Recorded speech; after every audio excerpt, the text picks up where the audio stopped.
안녕하세요, 속보입니다. 방금 전에 1월 CPI가 발표됐는데요. 쇼크가 나왔습니다. 이거 안 좋은데요? 어떤 내용인지 소개해드리도록 하겠습니다. 시작하기 전에 프리뷰를 먼저 좀 말씀드리면은, 이거 금리를 다시 올려야 되는 거는 아니겠지. 이런 분위기긴 했거든요. CPI 발표 전에, 트럼프가, 야, 금리 내려! 금리 내려야지. 우리 락앤롤을 한번 그런 얘기 할 때 아닌데, 트럼프. 이런 생각이 좀 들었고요. 그리고 이제 전일에는 파월 의장이 급할 거 없다. 라는 입장을 재확인하는 발언을 좀 이야기를 하긴 했습니다.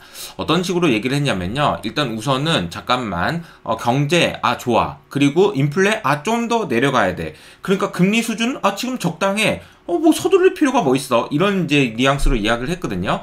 그리고 또 한 가지 중립금리에 대한 이야기를 또 한 번 했는데요. 중립금리라는 것이 코로나 이전에 비해서 확실히 높아졌기 때문에 금리를 인하할 수 있는 룸이 별로 안 남았다, 이런 얘기를 했습니다. 중립금리에 대해서 궁금하신 분은 이 글을 참고해 보시면 좋을 것 같고요. 파월이 중립금리가 올라간 것 같다라는 생각이 반영되면서 시장의 생각이 이렇게 반영됐거든요. 12월 달에는요, 금리 인하에 대한 전망이 쭉쭉쭉쭉쭉쭉쭉쭉쭉 해서 내년까지 계속 금리 인하할 거라고 봤는데, 최근에 이제 파월 의장이 중립금리가 올라간 것 같아요 라는 이야기가 이런 식으로 반영된 거죠. 금리를 인하를 나중에 하더라도 인하할 수 있는 폭은 그렇게 크진 않을 거야 라는 전망이 이 노란색으로 바뀌었다라고 보시면 되겠습니다.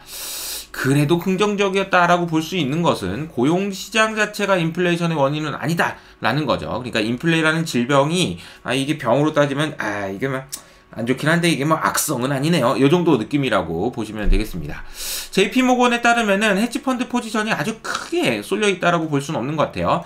이게 물가 잡힐 거니까 가자라고 했던 사람도 그렇게 크진 않았고, 그렇다고 숏배팅을 막 강하게 했던 것도 아닌 것 같아서 그냥 무난하게 나오면 그냥 넘어갈 수도 있었던 그런 이벤트였습니다. 그런데 예상을 좀 상회해 버렸습니다. 상회를 했는데 좀 더 많이 상회를 했어요. 그래서 CPI가 발표되기 전에 숫자상으로 0.31에서 0.34 MOM으로 전월 대비 숫자가 이 정도 0.3 얼마 정도 나오면 괜찮겠다라고 생각을 했었거든요. 그리고 0.45 이상이면은 많이 안 좋을 것 같은데 라는 생각을 했었는데 0.5%가 나와버렸습니다.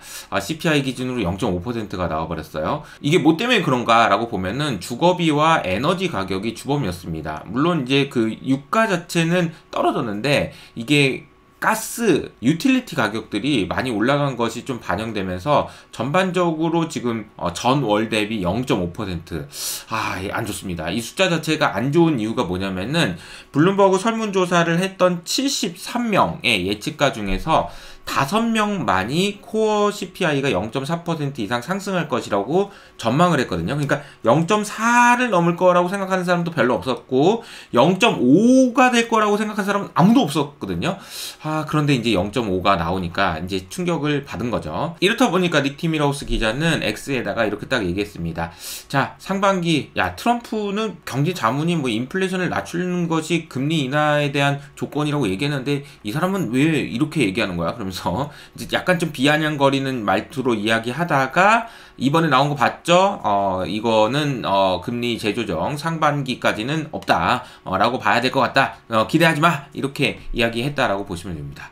금리가 바로 튀었어요. 그래서 이 그림에서 보시는 것처럼 9bp나 10년물 금리가 올랐고요.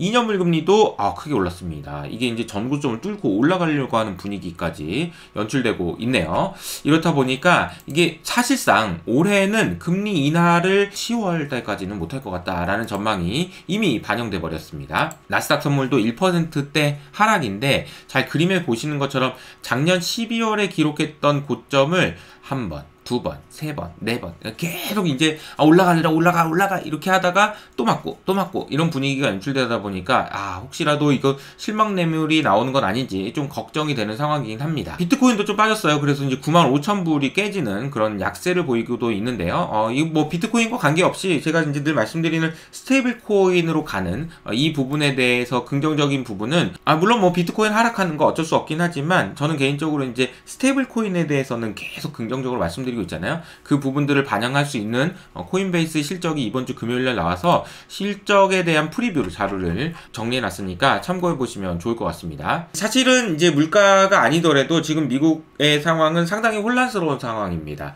단적으로 얘기할 수 있는 것이 오늘도 일론 머스크가 백악관에 자기 아들을 데리고 와가지고 막 인터뷰도 하고 그러는데 뭐 이런 내용이에요. 여러분들이 알고 있는 사기를 다 합쳐봤자 미국 정부에서 일어나고 있는 이 말도 안 되는 일보다 훨씬 더 작을 가능성이 매우 높습니다. 이렇게 얘기하면서 미국 정부가 돈을 얼마나 흥청망청 마음대로 쓰고 있는지 알아요, 여러분? 제가 한번 좀 뜯어 고쳐보겠습니다. 이렇게 얘기를 했다라는 거죠. 아니, 사람이 하는 일이 뭔가 좀 긍정적인 일이어야지 민원을 최소화하게 하는 역할만 하다 보니 그게 말이 됩니까? 이런 이제 이야기를 하면서 강하게 비판을 하다 보니까 저도 이제 채널에서 자주 소개해드렸던 서머스 교수님도 발끈하면서 한 말씀 하셨어요. 일론 머스크 이거 좀 위험하다.